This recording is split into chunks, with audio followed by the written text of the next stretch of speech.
কি হবে কিয়ামতের দিন হিন্দুদের সাথে? শুনলে আপনার শরীরের পশম দাঁড়িয়ে যাবে। তো কিয়ামতের দিন হিন্দুদের কি হবে এবং কিভাবে তাদের হিসাব নিকাশের দিন শুরু হবে, সম্পূর্ণ বিষয়গুলো জানার জন্য ভিডিওটি শেষ পর্যন্ত মনোযোগ দিয়ে দেখুন, যেন এটি গুরুত্বপূর্ণ অংশ বাদ না যায়। প্রিয় বন্ধুরা, যখন কিয়ামতের সব ছোট ও বড় নিদর্শনগুলো পূর্ণ হয়ে যাবে, তখন কিয়ামত শুরু হবে। কিয়ামতের শুরুটা হবে সিংগায় ফুঁক দেওয়ার মাধ্যমে। সিংগায় ফুঁক দেবেন ফেরেশতা হযরত ইসরাফিল আলাইহিসসালাম। হযরত ইসরাফিল আলাইহিসসালাম যখন থেকে সৃষ্টি হয়েছেন, তখন থেকে আল্লাহর হুকুমে সিংগায় মুখ রেখে আছেন। যেদিন আল্লাহর পক্ষ থেকে সিংগায় ফুঁক দেওয়ার হুকুম হবে, সেদিন প্রতিটি প্রাণী মৃত্যুর স্বাদ গ্রহণ করবে। তা পাখি হোক, জন্তু জানোয়ার হোক, জিন হোক, ফেরেশতা হোক কিংবা মানুষ। এমনকি আকাশ ফেটে গলিত তামার মতো লাল হয়ে যাবে। সূর্য ও চাঁদ দুটোই নিস্তেজ হয়ে একত্রিত হয়ে যাবে। তারাগুলো অনুজ্জ্বল হয়ে ছড়িয়ে পড়বে। সমগ্র পৃথিবী আল্লাহ তাআলার ভয়ে প্রচণ্ডভাবে কাঁপতে শুরু করবে। পাহাড় এমনভাবে চূর্ণবিচূর্ণ হবে যে তা ছড়িয়ে পড়া ধুলোর মতো মনে হবে। নদী ও সমুদ্রের পানি আগুনের মতো জ্বলে উঠবে। এই পৃথিবীতে যা কিছু জীবনের মতো অবশিষ্ট থাকবে, সবকিছু ধ্বংস হয়ে যাবে। এমনকি শেষ পর্যন্ত সেই প্রাণ যিনি সিংগায় ফুঁক দিচ্ছেন, অর্থাৎ হযরত ইসরাফিল আলাইহিসসালাম, তাকেও আল্লাহ তাআলা মৃত্যু দেবেন। আর সেদিন শুধুমাত্র একমাত্র মহান রব্বুল আলামিনের সত্তাই অবশিষ্ট থাকবে। এরপর যখন আল্লাহ তাআলার ইচ্ছা হবে, তখন তিনি আবার হযরত ইসরাফিল আলাইহিসসালামকে জাগিয়ে তুলবেন। তাকে আবার সিংগায় ফুঁক দেওয়ার হুকুম দেওয়া হবে। তিনি যখন সিংগায় ফুঁক দেবেন, তখন হযরত আদম আলাইহিসসালাম থেকে শুরু করে কিয়ামত পর্যন্ত যত প্রাণী এসেছিল, তাদের সবাইকে পুনরায় জাগিয়ে তোলা হবে।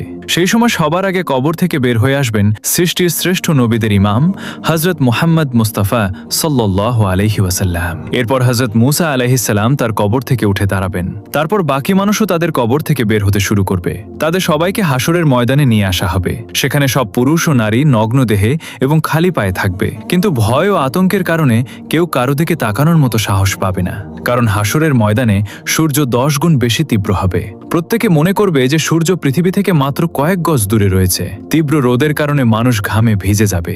সেদিন 7 ধরনের মানুষ আল্লাহর আরশের ছায়া পাবে। নবী সাল্লাল্লাহু আলাইহি ওয়াসাল্লাম বলেছেন, রোদ আর তৃষ্ণার কারণে মানুষ ছটফট করবে। কেউ কারো অবস্থা জিজ্ঞাসা করার মতো অবস্থায় থাকবে না। এই অবস্থায় হাজার হাজার বছর কেটে যাবে। তারপর মানুষ পেরেশান হয়ে নিজেদের মধ্যে পরামর্শ করবে। তারা হযরত আদম আলাইহিসসালামের কাছে যাবে এবং বলবে, হে আমাদের পিতা, আমাদের পক্ষে এগিয়ে যান এবং আল্লাহর কাছে আরজু করুন। হে আল্লাহ, এই কঠিন অবস্থা সহ্য করা আমাদের পক্ষে কঠিন। আমাদের হিসাব নিয়ে নিন, যাতে আমরা জানতে পারি আমাদের গন্তব্য কোথায়। এই কষ্ট আমাদের সহ্যের বাইরে। কিন্তু হযরত আদম আলাইহিসসালাম তখন বলবেন, না, আমি একটি ভুল করে ফল খেয়েছিলাম, আর সেই ভুলের জন্য 300 বছর কেঁদে কেঁদে ক্ষমা প্রার্থনা করেছিলাম। হাদিসে এসেছে, সমস্ত মানুষের কান্নার আংশিক অংশের তুলনায় হযরত আদম আলাইহিসসালামের 300 বছরের কান্নার পরিমাণ ছিল 9 ভাগ। এত কান্নার পরও আল্লাহ তাআলা তার তওবা কবুল করেছিলেন। এরপর তিনি বায়তুল্লাহ শরীফ নির্মাণ করেন এবং 30 বার হজ করেন পায়ে হেঁটে। কিন্তু কিয়ামতের দিন তিনি তবুও বলবেন, না, আমি আল্লাহর সামনে যেতে লজ্জাবোধ করছি।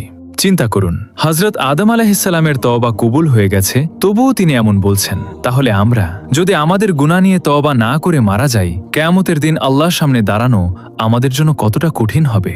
এরপর হযরত আদম আলাইহিসসালাম সবাইকে বলবেন, তোমরা হযরত নূহ আলাইহিসসালামের কাছে যাও। তখন সমস্ত মানবজাতি হযরত নূহ আলাইহিসসালামকে খুঁজতে শুরু করবে। যখন তাকে পাওয়া যাবে, তখন মানুষ তার কাছে আরজ করবে, হে দ্বিতীয় আদম, আমাদের জন্য আল্লাহর কাছে সুপারিশ করুন এবং আমাদের তার সামনে পেশ করুন। কিন্তু হযরত নূহ আলাইহিসসালাম বলবেন, না, আমি আমার ছেলের জন্য দোয়া করেছিলাম, আর আল্লাহ তাআলা বলেছিলেন, হে নূহ, এমন দোয়া করো না। আমি সেই হুকুমের ভয়ে ভীত। আমি কেন সেই দোয়া করেছিলাম, এটা ভেবে আমি তখনই আল্লাহর কাছে ক্ষমা চেয়েছিলাম।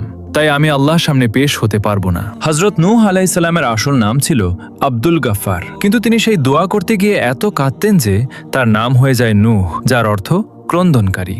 এত কান্নার পরও কিয়ামতের দিন আল্লাহর সামনে যেতে তিনি ভয় পাবেন। তাহলে আমাদের কথা একবার চিন্তা করুন। আমরা যারা গুনাহের জন্য কাঁদি না, বরং গুনাহ করে খুশি হয়ে অন্যদের কাছে তা প্রকাশ করি, কিয়ামতের দিন আমরা কিভাবে আল্লাহর সামনে দাঁড়াবো, একবার ভেবে দেখুন।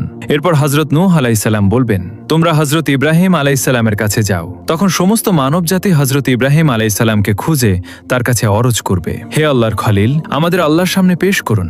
কিন্তু তিনি বলবেন, না, আজ আমি আল্লাহর কাছে যেতে ভয় পাচ্ছি, কারণ আমার জীবনে 3টি ঘটনা ঘটেছিল যা মাসলেহাতের জন্য হলেও সত্যের বিপরীত ছিল। প্রথম ঘটনা হলো, তার কম তাকে কোথাও নিয়ে যেতে চেয়েছিল, কিন্তু তিনি বলেছিলেন, আমি অসুস্থ। আসলে তাদের সাথে যাওয়া তার কাছে আধ্যাত্মিক অসুস্থতার মতো ছিল, তাই তিনি তাদের কাছে অজুহাত দেখিয়েছিলেন। কোরআনে আল্লাহ বলেছেন, তিনি বলেছিলেন আমি অসুস্থ। এখানে তিনি অসুস্থতার অজুহাত দেখিয়েছিলেন, যা সত্যের বিপরীত ছিল। তাই তিনি বলবেন আমি আল্লাহর সামনে যেতে লজ্জাবোধ করছি। দ্বিতীয় ঘটনা ছিল তিনি তার স্ত্রী হযরত সারা রাদিয়াল্লাহু আনহাকে নিয়ে মিশরের দিকে যাচ্ছিলেন। সেখানে এক জালেম বাদশাহ ছিল। সে তার সৈন্যদের বলেছিল, যেখানে কোনো সুন্দরী নারী দেখবে তাকে ধরে আমার কাছে নিয়ে এসো। আল্লাহ তাআলা হযরত সারাকে অপূর্ব সৌন্দর্য দিয়েছিলেন, তাই সৈন্যরা তাকে ধরে নিয়ে যায়। সেই বাদশার নিয়ম ছিল যদি কোনো নারীর স্বামী থাকে তাকে হত্যা করা হতো, কিন্তু যদি ভাই বা বাবা থাকতো তাকে হত্যা করা হতো না, তবে অন্যায় করা হতো। হযরত ইব্রাহিম আলাইহিস সালামের কাছে যখন জিজ্ঞাসা করা হলো তুমি এই নারীর কে হও, তখন তিনি নিজের জীবন বাঁচাতে বললেন এ আমার বোন। আল্লাহ তাআলা বলেছেন ঈমানদাররা ভাই ভাই, তাই ঈমানের দিক থেকে হযরত সারাকে তিনি বোন বলেছিলেন। এটি শরীয়তের দৃষ্টিকোণ থেকে জায়েজ ছিল, কারণ জীবন বাঁচানোর জন্য হারামও হালাল হয়ে যায়। তবুও তিনি এই কথার জন্য লজ্জাবোধ করেছিলেন। তৃতীয় ঘটনা ছিল তিনি একবার মূর্তি ভেঙেছিলেন। যখন কাফিরা তাকে জিজ্ঞাসা করল আমাদের মাবুদকে কে ভেঙেছে, তিনি বললেন তোমরা তাকে জিজ্ঞাসা করো যাকে তোমরা বড় মনে করো। তিনি মূর্তি ভেঙে কুড়ালটি বড় মূর্তির কাঁধে রেখে দিয়েছিলেন, তাই তিনি বললেন বড় মূর্তির কাছে জিজ্ঞাসা করো। এটি তেমন বড় কথা না হলেও কাফিরদের বোঝানোর জন্য করা হয়েছিল, কিন্তু এটি সত্যের বিপরীত ছিল। তাই তিনি বলবেন আল্লাহর খলিল হওয়া সত্ত্বেও আমি আল্লাহর সামনে যেতে লজ্জাবোধ করছি। আমরা যারা দিনরাত মিথ্যা কথা বলি, মিথ্যা কসম খাই, অন্যের সামনে নিজের দোষ ঢাকতে মিথ্যা বলি, কিয়ামতের দিন আমাদের কতটা লজ্জাবোধ হবে একবার ভাবুন তো। এরপর হযরত ইব্রাহিম আলাইহিস সালাম বলবেন তোমরা হযরত মুসা কালিমুল্লাহ আলাইহিস সালামের কাছে যাও। তখন সমস্ত মানবজাতি হযরত মুসা আলাইহিস সালামের কাছে গিয়ে বলবে আমাদের জন্য আল্লাহর কাছে সুপারিশ করুন। কিন্তু তিনি বলবেন না, আমি সুপারিশ করতে পারবো না, কারণ একবার আমি আমার বিরোধী এক ব্যক্তির সাথে ঝগড়া করেছিলাম। নসিহতের জন্য তাকে একটি ঘুষি মেরেছিলাম যাতে সে বুঝতে পারে, কিন্তু সেই ঘুষিতেই সে মারা গিয়েছিল। আমি আল্লাহর কাছে ক্ষমা চেয়েছিলাম, তবুও সে আমার ঘুষিতে মারা গিয়েছিল, তাই আমি আল্লাহর সামনে যেতে লজ্জাবোধ করছি। তারপর হযরত মুসা আলাইহিস সালাম বলবেন তোমরা হযরত ঈসা আলাইহিস সালামের কাছে যাও। তখন সমস্ত মানবজাতি হযরত ঈসা আলাইহিস সালামের কাছে গিয়ে বলবে আমাদের জন্য আল্লাহর কাছে সুপারিশ করুন। কিন্তু তিনি বলবেন না, আমি আল্লাহর সামনে যেতে ভয় পাচ্ছি, কারণ আমার উম্মত আমাকে এবং আমার মাকে আল্লাহর সাথে শরিক করে ফেলেছিল। আজ যদি আল্লাহ আমাকে জিজ্ঞাসা করেন তুমি কি বলেছিলে আমার সাথে তোমাকে আর তোমার মাকে শরিক করতে, তাই আমি আল্লাহর সামনে যেতে ভয় পাচ্ছি। তারপর হযরত ঈসা আলাইহিস সালাম বলবেন তোমরা আল্লাহর প্রিয় নবী হযরত মুহাম্মদ সাল্লাল্লাহু আলাইহি ওয়াসাল্লামের কাছে যাও। তখন সবাই নবী সাল্লাল্লাহু আলাইহি ওয়াসাল্লামের কাছে যাবে। সেই সময় আল্লাহ তাআলা নবীদের জন্য মিম্বার তৈরি করবেন। সব নবী তাদের নিজ নিজ মিম্বারে বসবেন। নবী সাল্লাল্লাহু তাআলা আলাইহি সাল্লামের জন্য একটি মিম্বার তৈরি করা হবে, কিন্তু তিনি সেই মিম্বারে বসবেন না, কারণ তার মনে হবে যদি আমি এই মিম্বারে বসি তাহলে এটি জান্নাতে চলে যেতে পারে আর আমার গুনাহগার উম্মত পেছনে থেকে যাবে। তখন আল্লাহ তাআলা জিজ্ঞাসা করবেন হে আমার প্রিয় বন্ধু, আপনি মিম্বারে বসছেন না কেন? তখন তিনি বলবেন হে আল্লাহ, আমার উম্মতের গুনাহের বিষয়ে এখনো ফায়সালা হয়নি, আমি কিভাবে মিম্বারে বসি?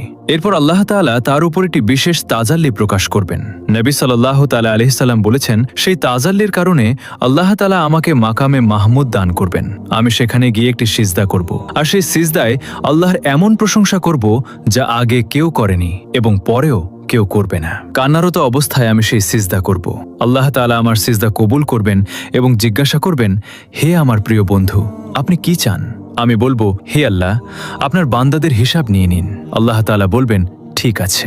হাদিসে এসেছে যখন অনুমতি দেওয়া হবে তখন নবী সাল্লাল্লাহু তাআলা আলাইহি ওয়াসাল্লাম হযরতে আবু বকর রাদিয়াল্লাহু আনহুর হাত ধরে আল্লাহর সামনে পেশ করতে চাইবেন যাতে হিসাব শুরু হয়। এটি শুনে হযরতে আবু বকর রাদিয়াল্লাহু আনহুর চোখে পানি এসে যাবে। তিনি বলবেন হে আল্লাহর নবী সাল্লাল্লাহু আলাইহি ওয়াসাল্লাম, আমি জীবনের শেষ সময়ে মুসলিম হয়েছিলাম। আমার জীবনের বেশিরভাগ সময় ইসলামের আগে কেটেছে, তাই আমি চাই না আমাকে আগে পেশ করা হোক। কিন্তু আল্লাহর প্রিয় নবী সাল্লাল্লাহু আলাইহি ওয়াসাল্লাম বলবেন হে আবু বকর, তোমাকে এগিয়ে যেতে হবে। তখন হযরত আবু বকর রাদিয়াল্লাহু আনহু এগিয়ে যাবেন এবং নবী সাল্লাল্লাহু আলাইহি ওয়াসাল্লাম যা করেছিলেন তিনি তাই করবেন। তিনি আল্লাহর সামনে সিজদায় পড়ে যাবেন এবং কাঁদতে শুরু করবেন। কিতাবে লেখা আছে সিদ্দিক আকবর রাদিয়াল্লাহু আনহু এত কাঁদবেন যে আল্লাহ তাআলা বলবেন হে আমার প্রিয় নবীর ঘনিষ্ঠ বন্ধু, কেন কাঁদছো? সিজদা থেকে মাথা তুলে বলো তুমি কি চাও? আল্লাহ তাআলা তার সিজদা কবুল করবেন এবং তার উপর একটি বিশেষ তাজাল্লি প্রকাশ করবেন। হাদিসে এসেছে কিয়ামতের দিন আল্লাহ তাআলা সবার উপর সাধারণ তাজাল্লি প্রকাশ করবেন, কিন্তু হযরত আবু বকর রাদিয়াল্লাহু আনহু এর উপর বিশেষ তাজাল্লি প্রকাশ করবেন। আল্লাহ তাআলা তার প্রিয় নবীর এই বন্ধুর প্রতি এত খুশি হবেন যে তার উপর বিশেষ তাজাল্লি প্রকাশ করবেন। তারপর হযরত ওমর রাদিয়াল্লাহু আনহুকে পেশ করা হবে। হাদিসে এসেছে যখন হযরত ওমর এগিয়ে যাবেন তখন আল্লাহ তাআলা বলবেন হে ওমর, তোমার উপর শান্তি বর্ষিত হোক। আরেকটি হাদিসে আছে, কেয়ামতের দিন আল্লাহ তাআলা সবার আগে হযরত ওমর রাদিয়াল্লাহু আনহুকে সালাম দিবেন। তিনি এমন পবিত্র জীবন যাপন করেছিলেন যা তার আমল দেখে আল্লাহ তাআলা খুশি হবেন। এরপর আল্লাহর প্রিয় হযরত ওসমান রাদিয়াল্লাহু আনহুকে পেশ করা হবে। কিতাবে লেখা আছে, যখন হযরত ওসমান আল্লাহর সামনে পেশ হবেন তখন আল্লাহ তাআলা তার হিসাব খুব দ্রুত নিয়ে নেবেন। এরপর হযরত আলী রাদিয়াল্লাহু আনহুকে আল্লাহর সামনে পেশ করা হবে। হাদিসে এসেছে, কিয়ামতের দিন সবচেয়ে সহজ ও দ্রুত হিসাব হবে হযরত আলী রাদিয়াল্লাহু আনহুয়ের। যখন নবী সাল্লাল্লাহু আলাইহি ওয়াসাল্লামের 4 জন প্রিয় সাহাবী পেশ হয়ে যাবেন, তখন আল্লাহ তাআলার জালাল জামালে রূপান্তরিত হবে। তিনি বলবেন, আজ আমার নেক বান্দাদের আলাদা করো। তখন কাফের ও মুশরিকদের একদিকে এবং নেক বান্দাদের আরেক দিকে আলাদা করা হবে। এরপর সবার আমলের হিসাব নেওয়া হবে। তারপর আল্লাহ তাআলা বলবেন, জাহান্নামের উপর দিয়ে পুলসিরাত পার হয়ে নেক লোকেরা জান্নাতে যাও। যখন মুমিন বান্দারা পুলসিরাত পার হতে শুরু করবেন, তখন কিছু মুমিন এমন হবেন যারা বিদ্যুতের গতিতে পার হয়ে যাবেন। কেউ বাতাসের গতিতে, কেউ ঘোড়ার গতিতে, কেউ দৌড়ানো মানুষের গতিতে, কেউ হাঁটার গতিতে, আর কেউ হামাগুড়ি দিয়ে পার হবেন। যারা পুলসিরাত পার হয়ে যাবেন, আল্লাহ তাআলা তাদের জান্নাত দান করবেন। যখন তারা পুলসিরাত পার হয়ে যাবেন, তখন নবী করিম সাল্লাল্লাহু আলাইহি ওয়াসাল্লাম মনে করবেন, আমার উম্মতের সবাই আমার সাথে এসে গেছে এবং জাহান্নাম থেকে মুক্ত হয়েছে। তিনি তাদের নিয়ে জান্নাতে প্রবেশ করবেন। কিন্তু যে মুসলিমরা পুলসিরাত পার হতে গিয়ে জাহান্নামে পড়ে যাবেন, তাদের শাস্তি হবে। প্রিয় দর্শক, কিয়ামতের দিনের এই ভয়াবহ দৃশ্য আমাদের জন্য সতর্ক বার্তা। আজ আমরা যে গুনাহকে গুনাহ বলে মনে করি না, সেই গুনাহ নিয়ে যদি মৃত্যুবরণ করি, তবে কিয়ামতের দিন আল্লাহর সামনে দাঁড়ানো আমাদের জন্য কত কঠিন হবে। তাই আসুন আজই তওবা করি, নেক আমলে ফিরে আসি এবং আমাদের আমলনামা সুন্দর করার চেষ্টা করি। প্রিয় বন্ধুরা, ভিডিওটি যদি আপনাদের কাছে ভালো লাগে ও উপকারী মনে হয়, তাহলে ভিডিওতে লাইক দিন আর শেয়ার করে বিষয়টি সবাইকে জানার সুযোগ করে দিন। আর অবশ্যই চ্যানেলটি সাবস্ক্রাইব করুন। এই ভিডিও সম্পর্কে আপনার যে কোনো মতামত জানাতে অবশ্যই কমেন্ট করুন। আল্লাহ হাফেজ।